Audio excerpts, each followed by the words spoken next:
করছে, সকলে তৃপ্তি হচ্ছে। এখন সকালের প্রাতরাশ দেওয়া হচ্ছে উপরে। এটা হচ্ছে ভেতরের দৃশ্য। উপরে যদি অনেকক্ষণ বসার পরে ক্লান্তি বোধ হয়, তবে এইখানে ভেতরে বিশ্রামের ব্যবস্থা, এই ভেতরে বিশ্রামের ব্যবস্থা।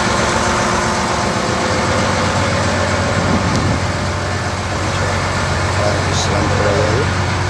এখন আমাদের সকালের প্রাতরাশ চলছে উপরে, সকল পর্যটকরা উপরে রয়েছে।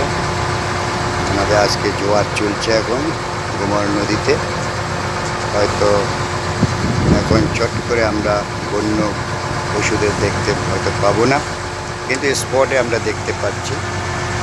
প্রথম প্রধান কার্যালয় সজনেখালিতে জীবন্ত কুমির আমরা দেখতে পেলাম।